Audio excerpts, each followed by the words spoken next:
네, 안녕하세요. 서울대 트루스포럼의 김은규입니다. 오늘 이렇게 귀한 자리 불러주셔서 감사합니다.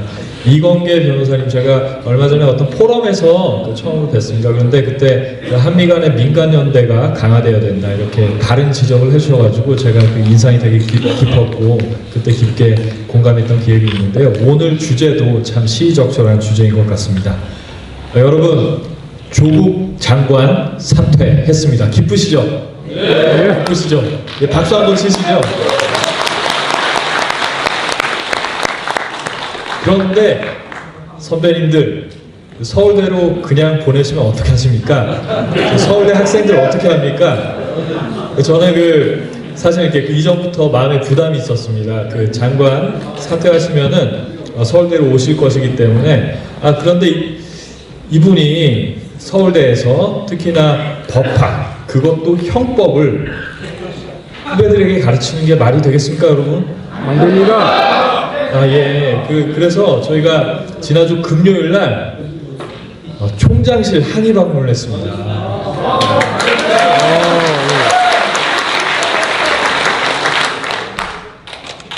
그런데 저 참 안타까운 것이 서울대 교수님들 왜 가만히 계신지 모르겠습니다.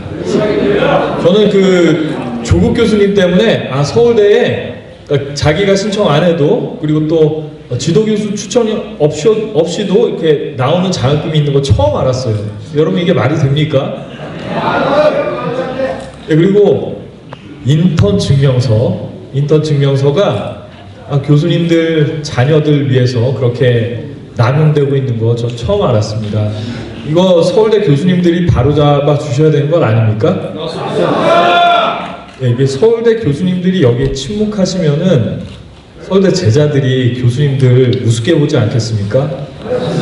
저는 이게 서울대가, 특히 서울대 교수님들이 스스로의 명예를 지키시기 위해서라도 이 문제에 대해서 강력하게 대응해 주셔야 된다고 생각을 합니다. 그렇지 않습니까? 서울대가 만약에 이 문제에 대해서 침묵한다면은 서울대는 조국 교수님과 함께 침몰할 수밖에 없을 것입니다. 맞습니다. 여러분들 조국 교수 사퇴 촉구 촛불 집회가 있었죠. 대학생들 촛불 집회가 있었습니다. 아시죠? 네. 서울대에서도 있었고, 서울대에서 하다가 지금 서울대 친구들은 광화문으로 나왔습니다. 그런데 이 친구들이 정말 사실 조국 교수님의 이중성과 위선에 깜짝 놀라가지고 나온 친구들이에요. 그래서 저희 같은 경우에, 트루스포럼 같은 경우는 이전부터 그런 부분에 대해서 알고 있었기 때문에 대자보도 쓰고 초기부터 목소리를 냈습니다. 그런데 이 친구들이 저희 트루스포럼하고는 또 거리를 두더라고요. 저희 트루스포럼은 태극기 부대랑 가깝다 이러면서 자기들끼리 저희를 이렇게 구분을 하더라고요. 그래서 저희는 의도적으로 이 친구들이 하는 것에 관여를 안 했습니다. 가만히 뒀습니다. 그런데 참 놀라운 일이 발생을 했습니다. 이 친구들이 우여곡절 끝에 10월 3일, 여러분들 다 광화문 나가셨죠? 네. 저도 그 자리에 있었습니다. 그런데 10월 3일에 이 친구들이 어르신들하고 같이 광화문에서 한 팀이 된 거잖아요. 그리고 또 어르신들이 젊은 학생이 여기 나와줘서 너무 고맙다 이러면서 이렇게 격려해 주시고 이러니까 가슴이 뭉클했대요. 그러면서 이게 한 팀이 된 듯한 느낌을 받은 겁니다. 그러면서 이분들이 옛날부터 목소리를 내셨는데 우리보다 많은 것들을 알고 계시기 때문에 그러셨던 것들이 아닐까 이러면서 어른들하고 이렇게 하나 되는 듯한 마음, 그런 변화들이 조금씩 있습니다. 저는 그걸 보면서 너무 반가웠습니다. 여러분, 힘을 내십시오.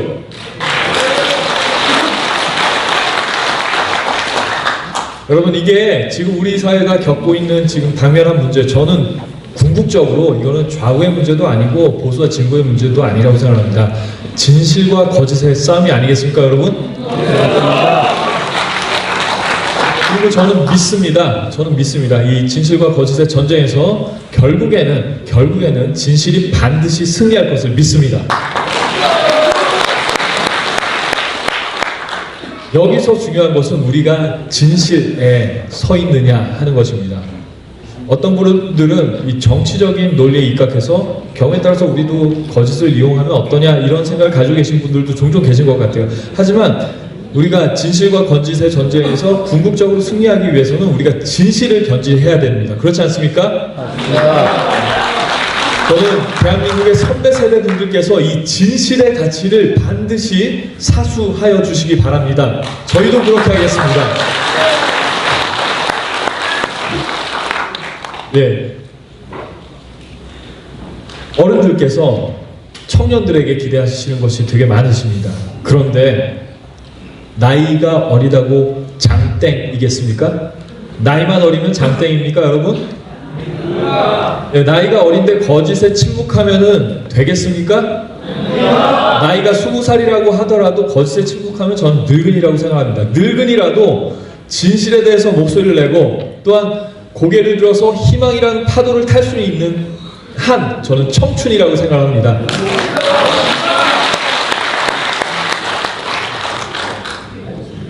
제가 이 말씀을 드리는 이유는 얼마 전에 며칠 전에 미 대사관 담 넘어간 친구들이 있습니다. 너무 안타깝죠? 이 친구들 근데 단체 이름이 뭔지 아십니까 여러분? 한국대학생 진보연합입니다. 아유 저는 너무 안타까워요. 이게 너무 험한 말은 하고 싶지 않은데 한국대학생 바보연합 아닌가 싶습니다. 더 심한 말은 쓰지 않겠습니다. 그런데 여러분 이 친구들 왜 이럴까요 도대체? 왜 이런다고 생각하십니까? 이 친구들 입장에서는 나름대로 진지하게 한 겁니다. 그렇죠? 이 친구들도 경우에 따라서는 불이익 당할 거 알고 담 넘어간 겁니다. 왜 이럴까요? 문재인한테 잘 보이려고. 왜 이럴까요?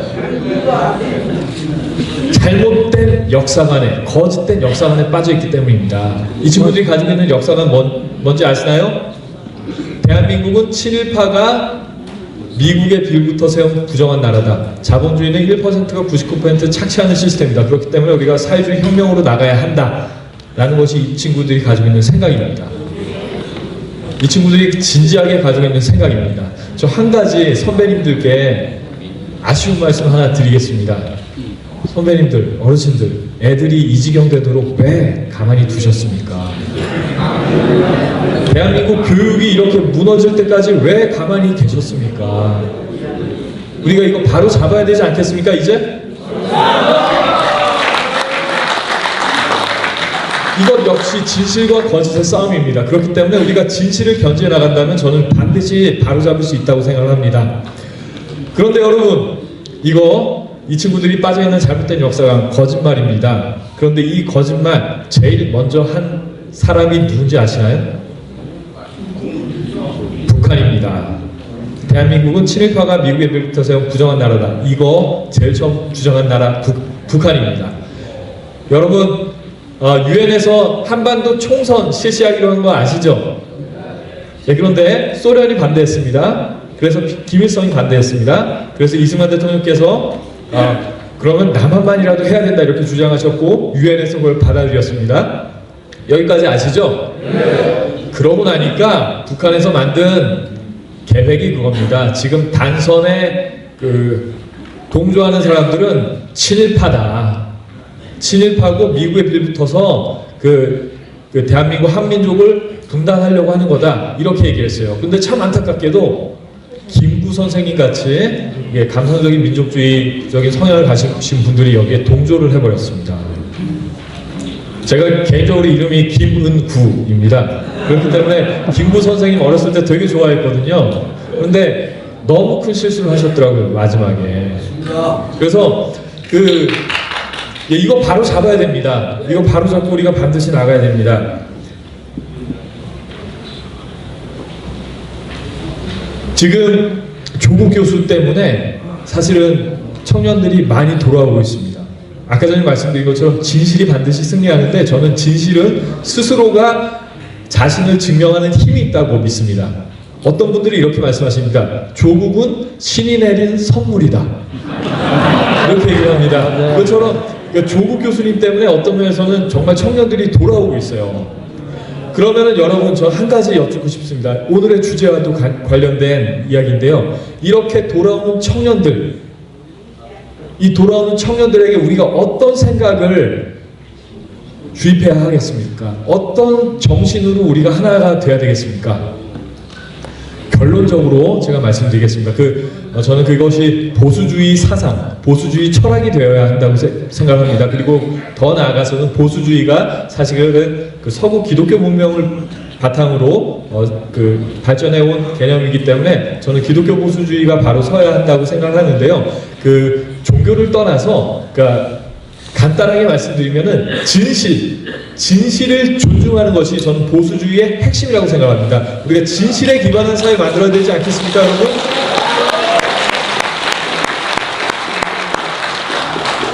예, 공화주의 말이 되게 어려워요. 그런데 대한민국은 민주공화국이다 이렇게 얘기를 하죠. 그렇죠? 그리고 영어로 대한민국이 뭐죠? Republic of Korea입니다. Republic, 공화국. 여러분, 공화국이 뭔가요? 공화국 어렵게 생각하지 마시고요. 공동체에 어떤 가치가 있다는 것입니다. 아시겠습니까? 그래서 북한도 자기들이 공화국이라고 합니다. 조선민주주의 인민공화국이라고 하는데 북한이 공화국이라는 얘기 맞나요? 예, 일반적인 용례와는 전혀 떨어집니다. 그런데 북한도 공화국은 공화국이에요. 북한의 공동체의 가치가 뭔가요? 주체사상. 예, 북한은 주체사상을 기반으로 한 공동체입니다. 예, 그런데 우리 대한민국은 어떠한 공동체가 되어야 하겠습니까, 여러분? 자유 나왔고요. 또 뭐 있죠? 우리가 어떤 가치를 우리의 기본적인 가치로 삼아야 하겠습니까? 자유시장경제 나왔고요. 진실. 결국에는 진실입니다, 여러분. 결국에는 진실입니다. 그리고 여러분 한 분 한 분, 저는 프루스 포럼이 기독교 보수주의를 표방하고 있기 때문에 그것을 통해서 설명을 드린다면은 여러분 한 분 한 분은 뭐 종교가 다르건 어떤 사상이 다르건 떠나서 하나님의 형상대로 창조된 존귀한 존재라고 생각합니다. 그 인간의 존엄과 책임 있는 자유는 방종이 아닙니다. 그렇죠? 자유를 자기 맘대로 주장하면서 지금 이렇게 문재인 정권에서도 전체주의를 대한민국을 전체주의로 끌어가고 있는 사람들이 있지만, 하지만 이 자유는 책임 있는 자유입니다. 그렇지 않습니까? 자유민주주의 시장경제마저도 책임 있는 자유를 전제합니다. 그렇죠? 그렇기 때문에 이 책임 있는 자유, 그리고 아까 전에 말씀드렸던 이 진실의 가치가 저는 보수주의의 핵심적인 가치라고 생각하고, 이것이 공화주의, 우리 공동체, 여기 계신 모든 분들, 그리고 대한민국에 있는 모든 사람들이 공유해야 되는 그 공동체의 가치라고 믿습니다. 저는 이 가치를 바탕으로 해서 대한민국이 회복되길 원합니다. 그런데 우리 대한민국 이미 그러한 정신을 바탕으로 건설되었습니다. 이승만 대통령께서 이렇게 말씀하셨습니다. 경찰서 하나 더 만드는 것보다 교회 하나 더 짓는 게 낫다. 왜냐하면은 하나님이 눈 뜨고 사람의 마음속 중심까지 보고 계신다고 믿는데 어떻게 죄짓고 어떻게 거짓말 하겠냐. 이렇게 진실의 가치가 얼마나 중요한지를 이승만 대통령께서는 건국하시면서부터 아셨던 겁니다. 그렇기 때문에 대한민국의 영문 명칭을 Republic of Korea라고 했던 겁니다. 저는 간절히 바랍니다. 이 대한민국이 하나님의 형상대로 창조된 인간의 존엄과 책임 있는 자유, 또 이렇게 진실의 가치 가운데 다시 한번 회복되길 원합니다. 다시 한번 거듭나길 원합니다. 저희는 지금 여러분들 많이 답답하신 시간을 지난 3년 동안 거쳐오셨을 것입니다. 저는 하지만 이 시간이 하나님께서 우리에게 주신 축복이라고 믿습니다. 이 시간 때문에 우리가 거듭나고 있습니다. 이 시간 때문에 우리가 바로잡아서 나아가고 있습니다. 마지막으로 말씀 마치겠습니다. 여러분, 특히 여기 앉아 계신 여러분들 정말 대단하신 분들입니다. 아까 전에 유튜브 말씀해 주셨고, 유튜버 우리 탄압이 심하다고 말씀해 주셨는데요. 제가 한 가지 질문 드리겠습니다. 전 세계에서 인구 비례로 봤을 때 60세 이상의 유튜버가 가장 많은 나라가 어느 나라겠습니까, 여러분? 대한민국입니다. 여러분 정말 대단하신 분들입니다. 아까 전에 말씀드렸던 것처럼 저는 그 사무엘 울만의 청춘이라는 시 좋아합니다. 청춘은 인생의 어떤 순간이 아니다. 마음의 상태다. 젊은이라도 절망이라는 비탄에 빠져서 좌절하면은 늙은이고, 늙은이라도 고개를 들어서 희망이라는 파도를 탈 수 있는 한 청춘이다 이렇게 얘기했습니다. 여러분들 끝까지 청춘으로 사시기 바랍니다. 감사합니다.